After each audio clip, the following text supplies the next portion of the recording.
Nós estamos aqui no momento.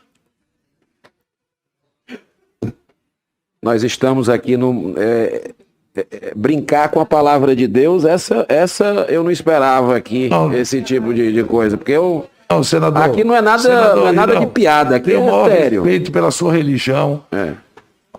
Admiro muito você que você tem. Sempre você me liga, sempre é assim.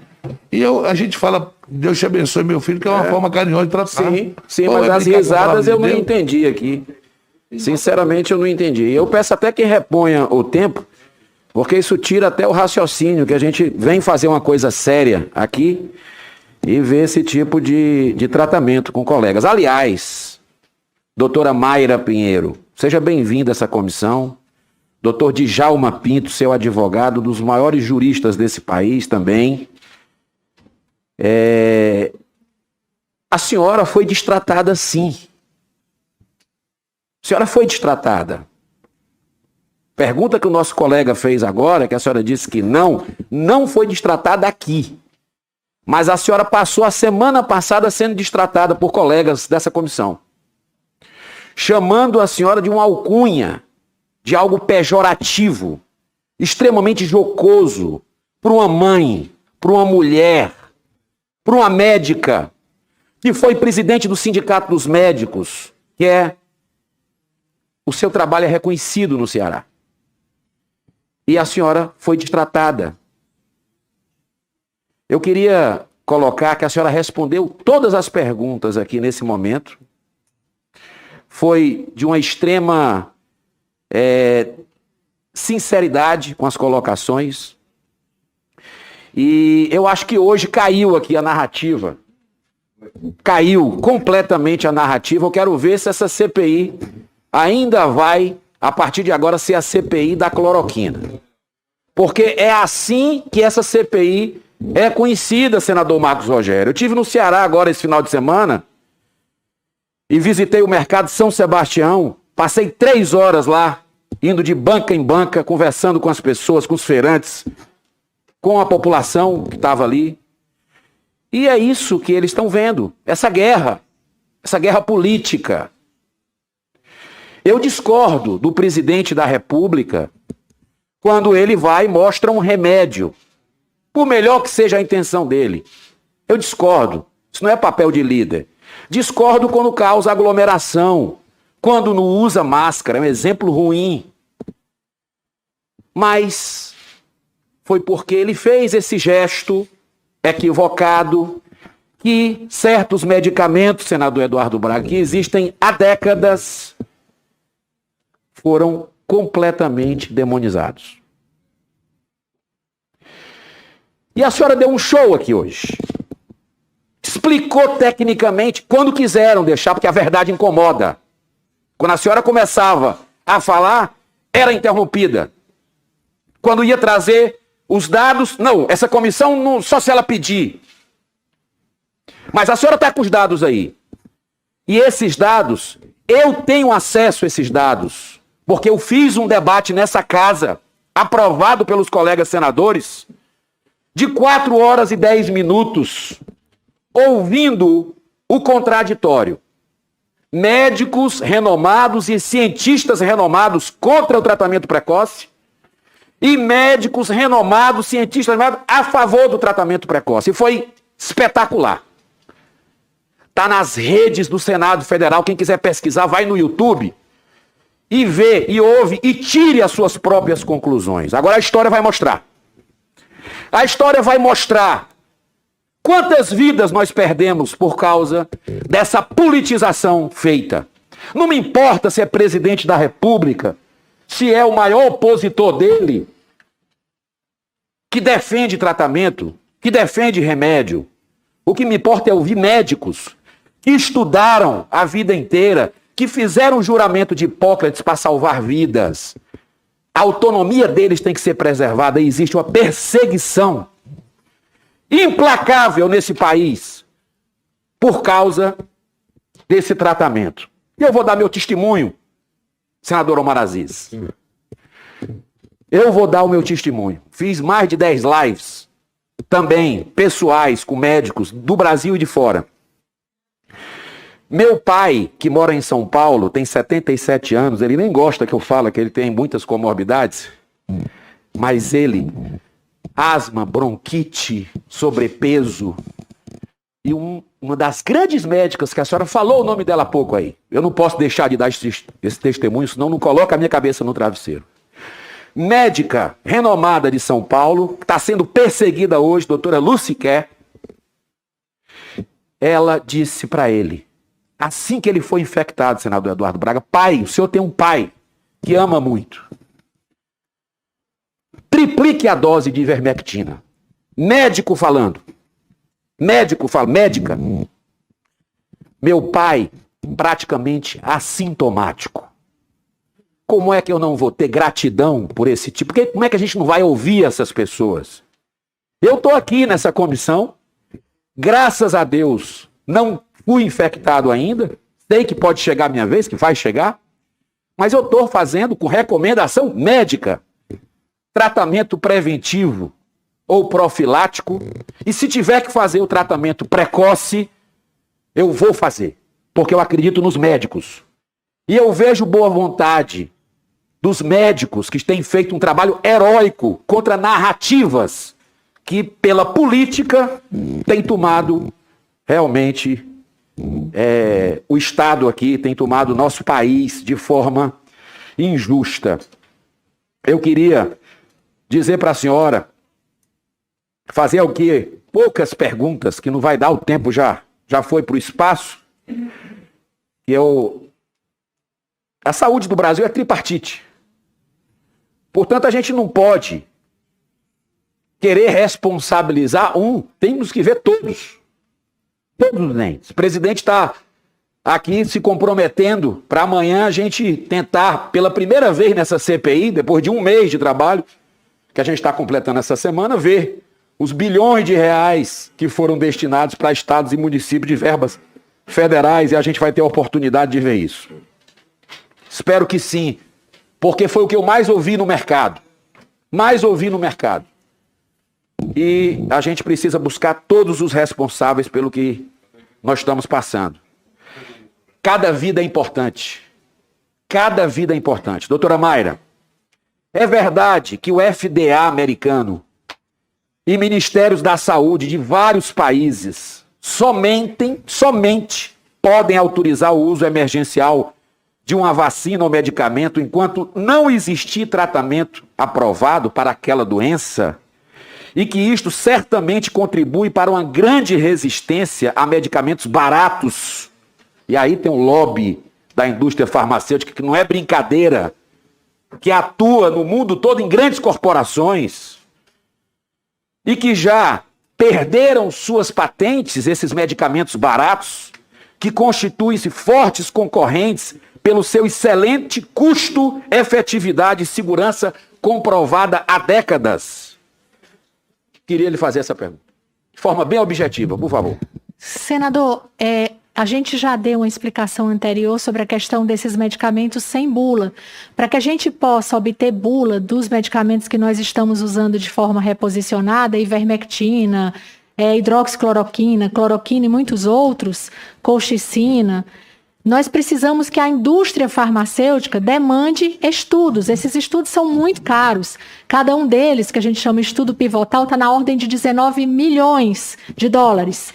Precisa que sejam feitos 2 estudos. Então, o senhor imagina que medicamentos sem patente, que custam muito barato, 10 centavos um comprimido, dificilmente a gente vai ter uma indústria farmacêutica que queira submeter esses medicamentos a estudos que levam até 4 anos para a gente conseguir dar entrada num pedido de bula.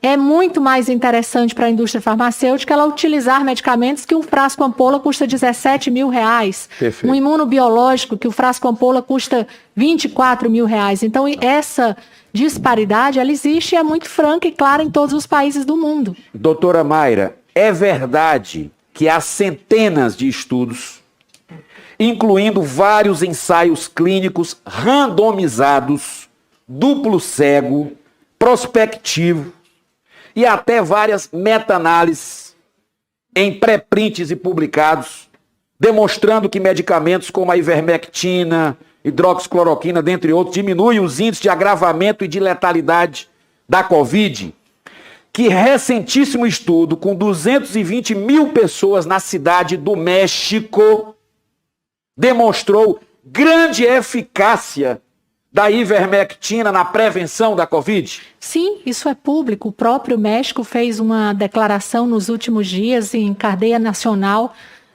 O Ministério da Saúde, o equivalente ao Ministério da Saúde do México, fez essa explanação social. Qual a sua opinião, doutora Mayra, sobre estes cerca de 14 mil médicos no Brasil e outros tantos no exterior que afirmam que têm obtido milhares de excelentes resultados, muito acima do prognóstico normal da doença, ou seja, que não se deve ao fato de somente 15% dos infectados terem casos graves, até porque os pacientes que os procuram costumam ser do grupo de risco. Creio que esses médicos estão cumprindo o que foi descrito na declaração de Helsinki, diante de um cenário de guerra, e é o que nós estamos vivendo na Covid. Nós temos que nos utilizar de todos os meios para que a gente possa evitar a morte e a complicação dos nossos pacientes. Nesse cenário, nós temos que lançar a mão de todas as terapias que garantam os princípios bioéticos da beneficência, da não maleficência, da justiça. E é isso que esses profissionais vêm fazendo de forma aguerrida e merecem o nosso respeito. Perfeito. Vamos falar agora do Amazonas, terra do senador Omar Aziz, senador Eduardo Braga. Essa nebulização de hidroxicloroquina em Manaus, que foi colocada aqui, que matou um paciente, inclusive falando que era grávida, essa paciente. Recebi a informação que não. Qual é a verdade sobre esse assunto, doutora? Senador, eu tenho pouco conhecimento porque nós temos raríssimos estudos falando sobre hidroxicloroquina nebulizada. No Ministério ainda não temos no nosso radar referências que possam ser utilizadas, e a nossa responsabilidade de só trazer aqui, de fato, aquilo que a gente tem algum grau de evidência é nosso objetivo. Mas o caso que aconteceu em Manaus das mortes com a alta dose de cloroquina, a senhora conhece bem? Sim, isso é do conhecimento da Pronto, da eu quero fazer uma pergunta ainda em Manaus, porque esse caso abalou. A partir daí a coisa começou a virar realmente algo demonizado ainda, mais ainda esse medicamento. Especialistas defendem que a meta-análise publicada na revista Nature, utilizada pela OMS, tem graves falhas, em virtude dos pesos ponderados diferentes atribuídos, o que pode mudar radicalmente o resultado, o que fez que um único estudo representasse 74% do resultado total, que incluiu o lamentável estudo de Manaus, e que este, bem como vários dos demais estudos, utilizaram cloroquina, muito mais tóxica, doses muito mais elevadas, e em pacientes hospitalizados, fase em que os medicamentos têm baixíssima eficácia ou quase nenhuma eficácia.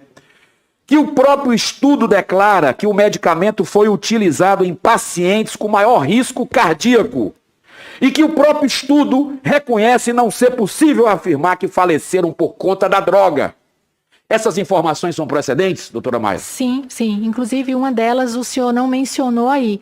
A despeito da excelência da revista, quando nós olhamos lá atrás a declaração de conflito de interesse, senador, nós encontramos os autores dessa publicação declarando que são bolsistas de duas empresas farmacêuticas que produzem vacinas, a Pfizer e a AstraZeneca.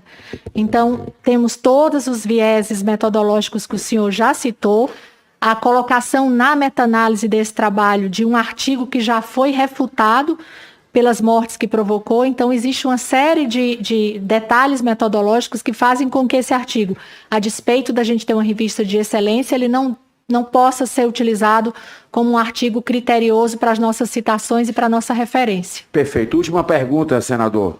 Por gentileza, pode ser? Pode. O senhor me permite? Pode. Eu lhe agradeço. O senhor não foi interrompido em momento Não, algum. de jeito nenhum. Até porque eu estou contando aqui que eu vou ter os 27 minutos que a minha querida irmã do Maranhão, Elisiane Gama, teve. Pois aqui no cadastro aqui está dizendo que você teve 27. Mas vamos lá. Informações oficiais. Por que, doutora Mayra, a OMS, na meta-análise de abril de 2021, concluiu que não há evidências científicas da eficácia da ivermectina contra a Covid? Apesar de, nesse mesmo estudo, indicar que a droga reduziu a mortalidade em 82%. Eu repito, senador Reins, em 82%. Por que excluiu? 4 estudos favoráveis importantes. Caso típico de cherry picking, que pelo grande número de pacientes, cerca de 800, iriam pesar muito na conclusão. Por que a sua conclusão absolutamente divergente das demais meta-análises, todas favoráveis? Como a da doutora Tess Lowry, uma das maiores especialistas em medicina baseada em evidências do mundo, consultora da OMS e do NIH dos Estados Unidos e do NHS do Reino Unido, a meta-análise do Dr. Andrew Hill, consultor também da OMS e NIH, e a meta-análise do Dr. Pierre Corey, esta já publicada, que fez o NIH dos Estados Unidos passar a permitir o seu uso off-label. E ainda a recente meta-análise do Dr. Carroll, da renomada Clínica Mayo dos Estados Unidos. Por quê, doutor? Senador, 2 posturas da OMS chamam nossa atenção, tanto em relação à hidroxicloroquina quanto à ivermectina. Quando ela conduziu estudos e os estudos apontaram para um desfecho não desfavorável, foi o caso da hidroxicloroquina com os eventos cardíacos e com uso com pacientes graves, ao invés de orientar que fossem feitos novos estudos, ela orientou sempre a interrupção dos estudos. Isso foi um desserviço à ciência, porque a ciência é feita de você obter melhores ou piores evidências, mais ou menos evidências. Quando você proíbe, recomenda que não sejam mais feitos estudos, ou que você orienta a interrupção de uma medicação que pode trazer benefícios, você presta um desserviço, porque a ciência ela não tem um ponto definitivo. Só para encerrar, presidente, por favor, só para encerrar, fazer um comentário final aqui. Doutora Mayra, eu agradeço demais sua participação, muito esclarecedora, corajosa, ousada no bem. E eu espero que finalmente esse dia marque um divisor de águas daqui para frente, para que essa CPI possa se aprofundar em outros temas que a sociedade quer. Porque vários senadores que foram infectados aqui usaram esses medicamentos com recomendação médica. Inclusive senador indicando para senador. Senador médico indicando para senador médico. Então, os secretários de saúde de vários estados tomaram. Teve um que escondeu e que depois vazou a receita dele, e aí ele teve que admitir. Essa verdade a gente precisa buscar. Por que que negaram para a população? Por que que negaram para a população enquanto eles tomaram? A história vai mostrar quem é criminoso. Muito obrigado.